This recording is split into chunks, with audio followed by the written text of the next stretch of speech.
ବନ୍ଧୁଗଣ ଆସନ୍ତୁ ଜାଣିବା ଆଜିର ମୁଖ୍ୟ ସମାଚାର। କେଉଁ କର୍ମ କଲେ କେଉଁ ଜନ୍ମ ପାଇବେ।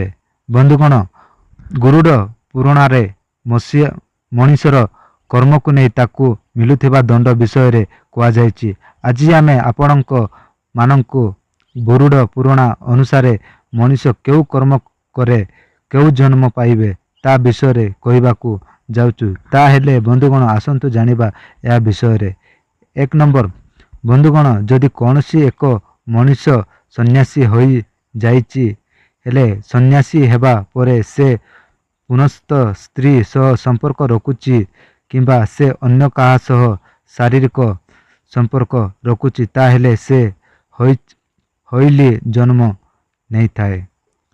ତେଣୁ ବନ୍ଧୁଗଣ, ଯଦି ଆପଣ ସନ୍ନ୍ୟାସୀ ହୋଇଛନ୍ତି ତାହେଲେ କୌଣସି ମହିଳା ସହ ସମ୍ପର୍କ ରଖନ୍ତୁ ନାହିଁ।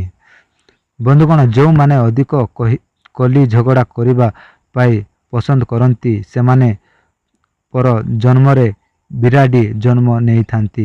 ତେଣୁ ବନ୍ଧୁଗଣ, ଯଦି ଆପଣମାନେ ଭୁଲ କରୁଛନ୍ତି ତାହେଲେ ତୁରନ୍ତ ନିଜର ଏହି ଅଭ୍ୟାସକୁ ତ୍ୟାଗ କରନ୍ତୁ। ଯେଉଁମାନେ ବିନା କାରଣରେ ଅନ୍ୟମାନଙ୍କ ଉପରେ ରାଉ ରାଉ ହୋଇଥାନ୍ତି ସେମାନେ ପର ଜନ୍ମରେ ଆଉ ଜନ୍ମ ନେଇଥାନ୍ତି।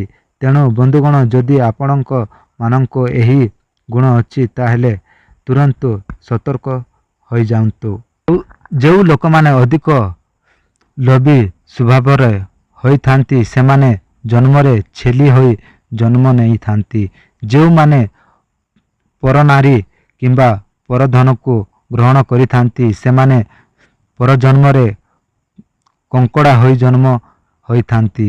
ଯେଉଁମାନେ ଆତେତକୁ ଭୋଜନ କରିଥାନ୍ତି ସେମାନେ ଜନ୍ମରେ ଘୁଷୁରୀ ହୋଇ ଜନ୍ମ ନେଇଥାନ୍ତି।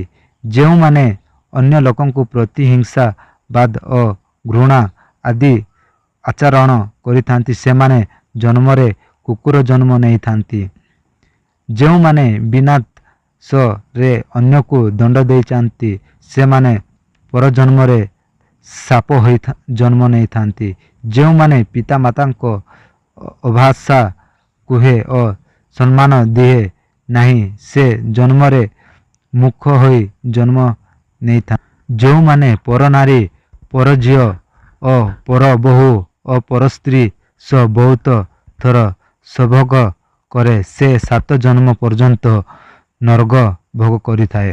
ବନ୍ଧୁଗଣ, ଆମେ ଆଶା କରୁଛୁ କି ଆପଣଙ୍କୁ ଏହି ଖବର ଭଲ ଲାଗିଥିବ। ତେବେ ଏହାକୁ ନିଜ ବନ୍ଧୁ ପରିଜନ କରନ୍ତୁ, ସେୟାର ନିଶ୍ଚୟ କରନ୍ତୁ। ଏହିଭଳି ଅଧିକ କାହାଣୀ ଶୁଣିବା ପାଇଁ ହେଲେ ଆମ ଚ୍ୟାନେଲକୁ ସବସ୍କ୍ରାଇବ କରି ରଖନ୍ତୁ।